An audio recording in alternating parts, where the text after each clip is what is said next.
City network news, खबर आप तक।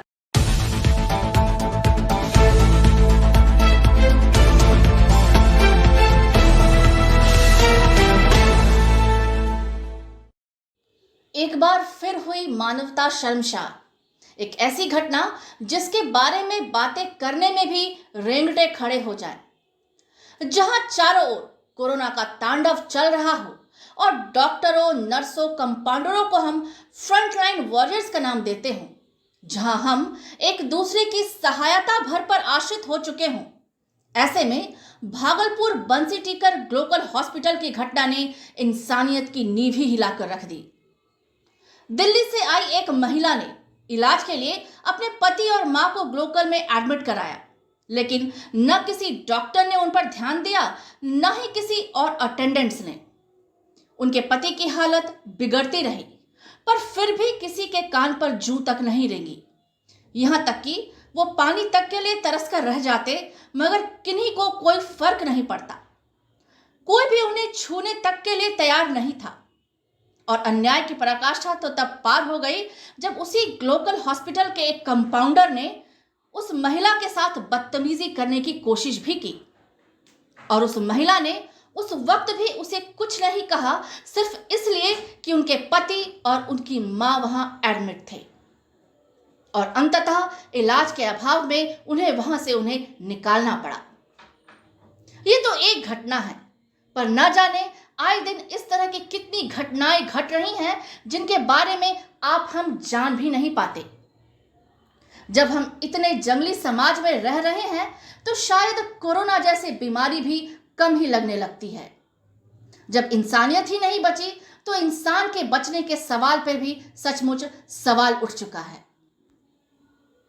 किस अस्पताल में हुआ है? सर हम लोग नोएडा में रहते हैं, मैं और मेरे हस्बैंड।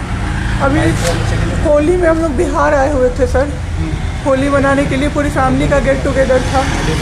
9 अप्रैल को मेरे हस्बैंड की तबीयत ख़राब हुई, फीवर हुआ उनको काफ़ी तेज। हमने कोरोना का 2-2, 3-3 बार टेस्ट करवाया, नेगेटिव आया। RT-PCR के लिए दिया तो वहाँ पे भागलपुर में थे हम लोग। वहाँ पे 1 दिन 2 दिन वेट करते करते 10 दिन तक रिपोर्ट नहीं आया। फिर हमने नोएडा के एक डॉक्टर हैं उनसे कंसल्ट किया, वीडियो कंसल्टेशन से। उन्होंने बोला कि CT चेस्ट करवाना है। हम लोग भागलपुर गए और CT चेस्ट करवाए तो उसमें उनका इन्फेक्शन आया। 60% लंग्स उनका उसमें इन्फेक्टेड था, डैमेज नहीं था, इन्फेक्टेड था बस। बाकी लंग्स का हर चीज़ परफेक्ट था, सारा चीज़ नाक का, गले का सब कुछ नॉर्मल था, उसमें रिपोर्ट में था। फिर हम लोग नेक्स्ट डे ग्लोकल हॉस्पिटल है भागलपुर में, ग्लोकल हॉस्पिटल लेके आए। वहाँ पे एडमिट कराया हमने ICU में। मेरी मदर की भी तबीयत ख़राब थी, मेरी मम्मी और मेरे हस्बैंड दोनों एक साथ एडमिट हुए। वहाँ पे इतनी लापरवाही हुई उनके साथ, इतनी लापरवाही हुई। डॉक्टर्स आते थे बस विज़िट के लिए, 10 मिनट देख के गए। उसके अलावा जितने भी वहाँ पे नर्स थे, कंपाउंडर्स थे, सारे के सारे जल्लाद थे सर। कोई दवाई तक नहीं देना चाहता था पेशेंट। मेरी मदर टचवुड बेटर कंडीशन में थी थोड़ी, मेरे हस्बैंड बोल भी नहीं पा रहे थे उस समय तक। इशारे से पानी का ऐसे बताते थे, लेकिन कोई उनको पानी नहीं पिलाता था सर। वो मुझे हार के फ़ोन करते थे कि पानी पिला दो। जब मैं अंदर जाती थी तो ये लोग हल्ला करते थे कि क्यों जा रहे हो अंदर। फिर भी मैं जाके उनको पानी पिलाती थी, जूस पिलाती थी।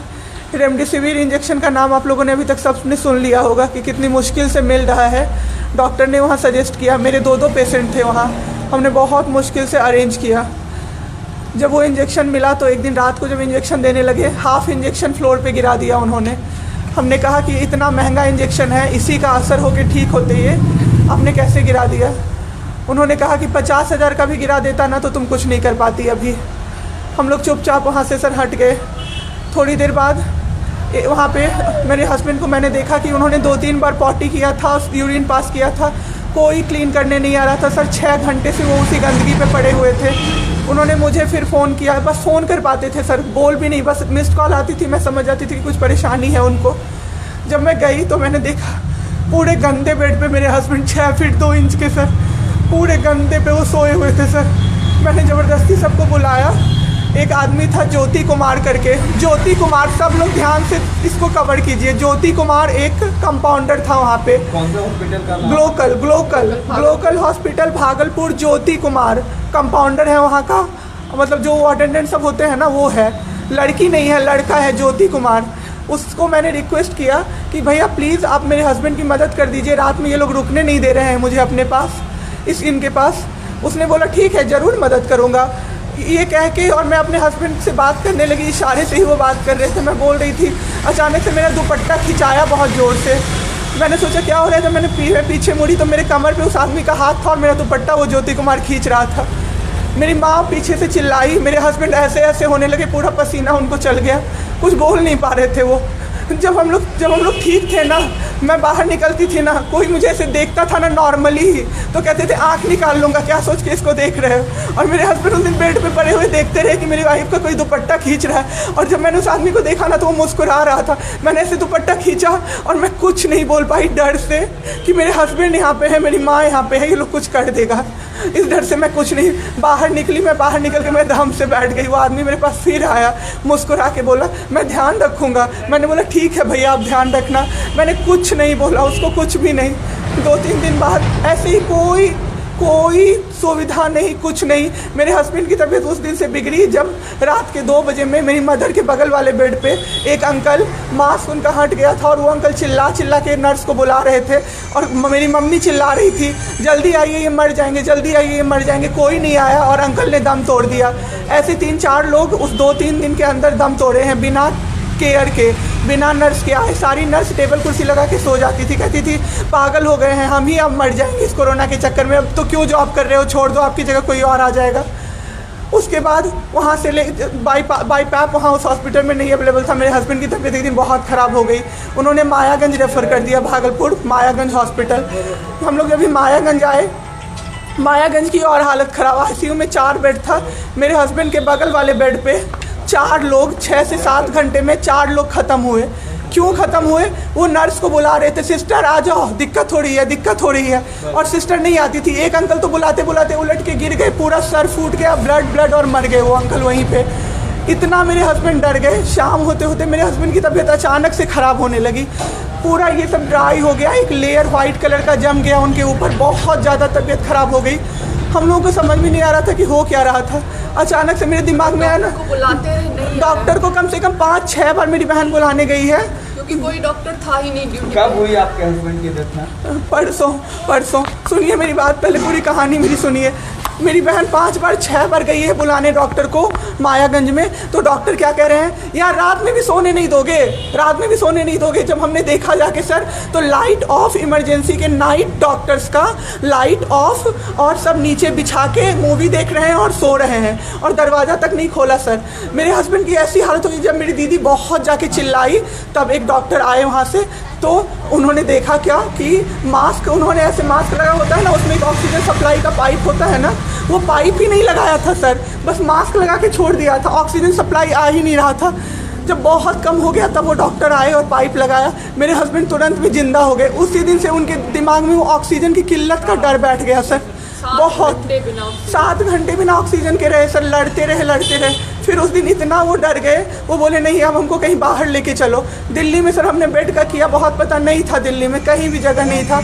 हम पटना आए, राजेश्वर हॉस्पिटल में सर पटना आए। यहाँ पे इन्होंने कहा ICU में अटेंडेंट नहीं अलाउड हैं, नहीं जाओगे आप। मेरे हस्बैंड रोने लगे कि मेरी वाइफ को बस भेज दो, वो रहेगी तो मैं ठीक हो जाऊँगा। इन लोगों ने नहीं अलाउ किया सर। आज मैंने देखा, एम्बुलेंस से हम लोग भागलपुर से पटना आए थे राजेश्वर, रास्ते में उनको 3 बार पॉटी हुई थी सर। उसी गंदे बेड पे उनको 4-5 घंटे राजेश्वर में सुलाया रहा। मैं 10 बार जाके बोली बाहर से कि सर प्लीज़ बेड क्लीन कर दीजिए, वो हम लोग देख लेंगे ना। एक डॉक्टर निकले, मैंने बोला, वो मेरे हस्बैंड अंदर से ना बोल नहीं पा रहे थे, अंदर से ऐसे कर रहे थे, बुला रहे थे सबको। मैंने कहा सर वो बुला रहे हैं किसी को बाहर से, तो एक डॉक्टर मुझे कहता है अरे छोड़िए ना, वो छोरा तो ऐसे ही बौखला रहा है जब से आया है। मैं उस समय कुछ नहीं कर पाई सर। उसके बाद उनका ऑक्सीजन लेवल जब 37 हो गया, तब मेरे साथ मेरी दीदी थी, मेरे जीजा जी थे और मेरे जेठ थे। तब मैंने अपने जीजा जी से बोला कि अब मेरे से नहीं रहा होगा, मुझे किसी तरह से अंदर भिजवाइए। तब उन्होंने ज़बरदस्ती मुझे अंदर भेजा और 37 से 74 मैंने कर दिया 10 मिनट में मेरे बाबू का ऑक्सीजन लेवल मैंने बढ़ा दिया। उसके बाद इन लोगों ने मुझे बोला, मैंने बोला सर अटेंडेंट अलाउड है, सारे के अटेंडेंट बैठे हुए थे। तो एक डॉक्टर ने मुझे बोला अटेंडेंट अलाउड नहीं रहेंगे तो कैसे काम चलेगा, सब तो कोरोना से बीमार पड़ रहे हैं, हम लोग कितना देखें, हम लोग क्या मर जाए खांसते खांसते सबको देख के, बैठिए चुपचाप और देखिए।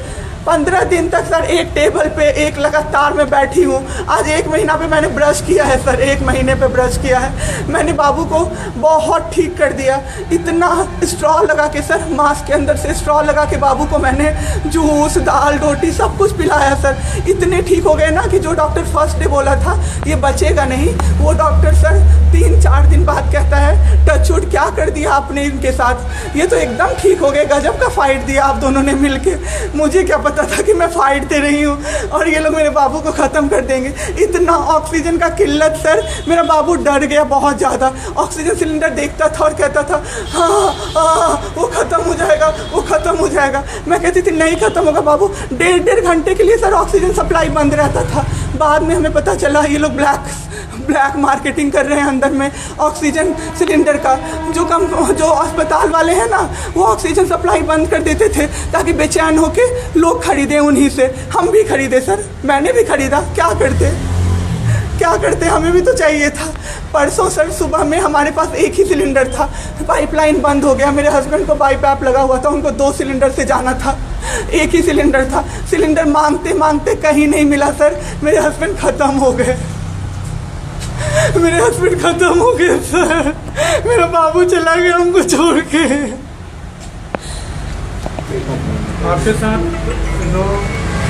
यहाँ पे भी सर, यहाँ पे राजेश्वर में डॉक्टर अखिलेश गंदे इशारे कर रहा था मुझे सर। चलता था ना तो मुझसे सट के क्रॉस करता था सर, मैं इग्नोर कर देती थी कि मेरा हस्बैंड है यहाँ पे, वरना अगर बाहर होता चप्पल खोल के मैं मारती सर ऐसे इंसान को। वहाँ पे मायागंज हॉस्पिटल में डॉक्टर्स, कोई भी डॉक्टर नहीं आता है, कोई सीनियर डॉक्टर नहीं, जूनियर डॉक्टर नहीं, और पेशेंट की सिर्फ एंट्री कर देते हैं कि फिजियोथेरेपी किया गया। ये बेबाबू नाक का क्या करते हैं, नेबुलाइज किया गया, 4 बार नेबुलाइज किया गया, कोई चीज़ नहीं होती है, सिर्फ पेशेंट की एंट्री कर देते हैं। एंट्री सब किया हुआ रहता है कि ये बड़े डॉक्टर आए, उन्होंने पेशेंट को देखा, नेबुलाइज किया, फिजियोथेरेपी हुआ, पेशेंट को कुछ नहीं, मतलब सीपैप पे पड़ा हुआ पेशेंट, और उसको देखने के लिए 24 घंटे में कोई नर्स नहीं आती है। रूम बंद करके और सब सोते रहते हैं। दरवाजा ठकठकाइएगा तो चिल्ला के बोलेगी दूर भागो यहाँ से, कोरोना पेशेंट के यहाँ से आई हो, हम लोग अभी रात में नहीं आ सकते। हम लोग क्या मर जाए पेशेंट के लिए? कोई नहीं आता है देखने के लिए किसी को। ये लोग पटना में हम लोग तो 26 तारीख को आए पटना। मैम आपके साथ जो ये सब हुआ है, गलत हुआ है, इसकी शिकायत आपने किसी को की है? अभी किसको करे सर, परसों तो मेरा बाबू गया है। परसों शाम अब क्या चाहती हैं सरकार से? क्या अभी सबसे पहले तो मैं चाहती हूँ कि सारे जगह ये, सबसे पहले तो मुझे कोई प्लेटफॉर्म मिले जिस पे मैं ये बोल सकूँ टीवी पे जाके, ताकि लोग बचें। अब जिसके साथ जो हो नहीं हो तो सेकेंडरी है। हमारे जैसे जो लोग उसमें पड़े हैं ना, जो ये छोड़ के भूल जाते हैं कि पेशेंट का ख्याल डॉक्टर्स रखेंगे, वो जाके अपने पेशेंट का ख्याल रखें, नहीं तो सब मर जाएंगे सर, सब मर जाएंगे। एक डॉक्टर एक दिन आए राजेश्वर में, कहते हैं अरे ये बेड अभी तक नहीं खाली हुआ है, मतलब ये आदमी अभी तक नहीं मरा है। एक आदमी के बारे में आप सोचो सर जरा सा। मेरे हस्बैंड को वेंटिलेटर पे नहीं रखा सर, वो शायद बच जाते। और जब मेरी एक फ्रेंड है डॉक्टर, उसने बात की कि आपने वेंटिलेटर पे क्यों नहीं रखा, तो झूठ कह रहे हैं कि फैमिली वालों ने मना किया। हमें कोई सजेशन नहीं दिया कि वेंटिलेटर पे आप रख सकते हो, कुछ भी नहीं सर। वो बस वेट कर रहे थे कि ये बेड खाली हो। ठीक है।